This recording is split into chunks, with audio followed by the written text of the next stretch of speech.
আসসালামু আলাইকুম। আজকে আমি একটা ইটালিয়ান ব্রেড দেখাবো। এটা হলো ফোকাচা ব্রেড। তবে এখানে আজকে আমার ছেলের স্পেশালিটি, ও এখানে চিজ ইউজ করছে, বিফ ইউজ করছে, আর এটা অনেক মজা হয়েছে। এই যে দেখেন ভিতরের টেক্সচারটা কেমন, একদম নরম তুলতুলে হয়েছে, আর খেতে তো খুবই মজা। একটা আনকমন খাবার খেলাম। অবশ্য আমি জীবনেও খাইনি, আমার ছেলে বানাইছে বলে আমি খাইছি। এটাও সত্যি কথা, আর খুবই সফট এবং খুবই টেস্টি হয়েছে। আমি ফুল রেসিপিটা দেখিয়ে দিব, আশা করছি ভিডিওটা ভালো লাগবে।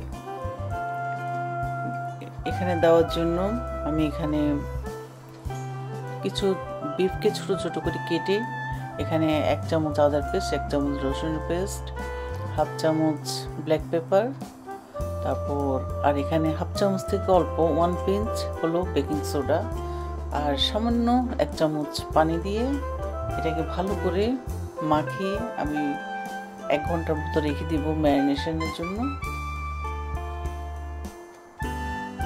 তারপর আরেকটা বলে আমি 1 টেবিল চামচ ইস্ট দিয়ে 1 কাপ পানি দিয়ে, ওয়ার্ম পানি দিয়ে বাস আমি অ্যাক্টিভ হওয়ার জন্য রেখে দিয়েছিলাম।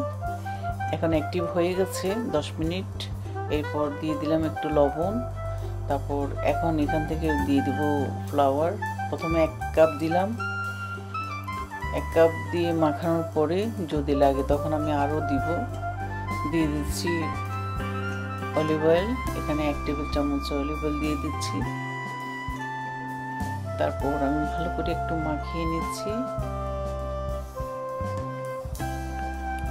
মাখাতে মাখাতে মনে হচ্ছে যে আরো লাগবে, তখন আমি আরো 1/2 কাপ দিব। এখন মানে আস্তে আস্তে দিব। মোট আমার 2 কাপ লাগবে এখানে। আমি প্রথমে 1 কাপ, এরপরে এখন দিলাম 1/2 কাপ, এরপর একটু মাখিয়ে নিয়ে এরপর বাকি 1/2 কাপ এরপরে দিয়ে দিব।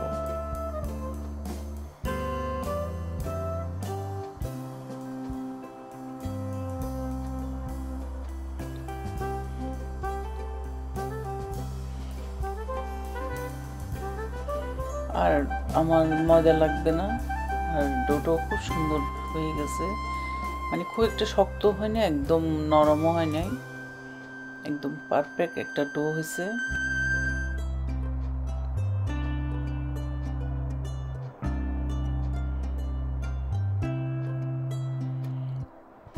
এখন একটু তেল দিয়ে এটা আমি ফুলার জন্য রেখে দিব ঢাকনা দিয়ে।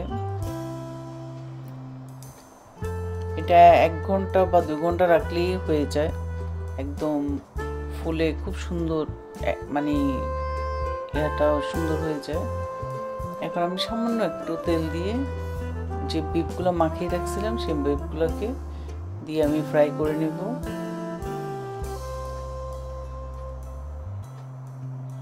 জাস্ট নাড়তে চাড়তে এটা হয়ে যাবে, কারণ আমি এখানে বেকিং সোডা ইউজ করছি, মানে খুব তাড়াতাড়ি সিদ্ধ হয়ে যাবে। আর পরে অবশ্যই এটা আবার বেকিং হবে, তখনও হয়ে যাবে, সমস্যা নাই।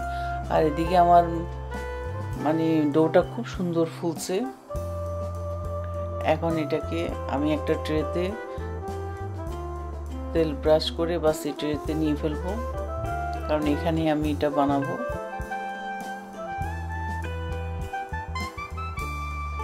বাস এটা খুব সুন্দরভাবে চারিদিকে স্প্রেড করে দিয়ে এখন যে বিফগুলো ভেজে রাখছি সেই বিফগুলো দিয়ে দিব।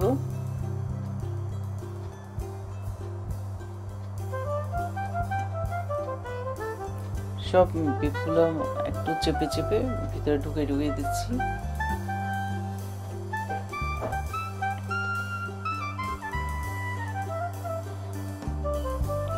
তারপর এখন দিয়ে দিব যে ফিলাডেলফিয়া যে চিজ ক্রিম আছে ওটা একটু একটু করে নিয়ে পুরোটার মধ্যে দিয়ে দিব। এগুলো হলো এক্সট্রা জিনিস, আপনারা চাইলে প্লেনও বানাতে পারেন, আর চিজ না দিলেও চলে, বিফ না দিলেও চলে। তবে আমার ছেলে এক একবার এক একটা মানে ওর নতুন নতুন আইটেম বানাতে ওর খুব পছন্দ, আর বেকারি আইটেম তো খুব সুন্দর বানায়, আর ওর খাবারগুলো অনেক মজা হয়।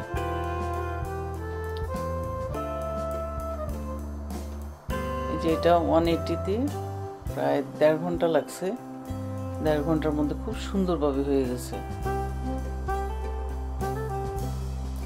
আর এত সুন্দর হয়েছে, এটা লুকিংটা যেমন নাইস, এটা খেতেও কিন্তু খুবই অদ্ভুত, মানে একটা নতুনত্ব এই জিনিসটা। যে আমি তুলে একটা প্লেট মানে একটা সার্ভিং ট্রেতে নিয়ে নিয়েছি, এখন এটা কেটে আমরা খাবো। আর খুবই সুন্দর হয়েছে, আশা করছি ভিডিওটা ভালো লাগবে।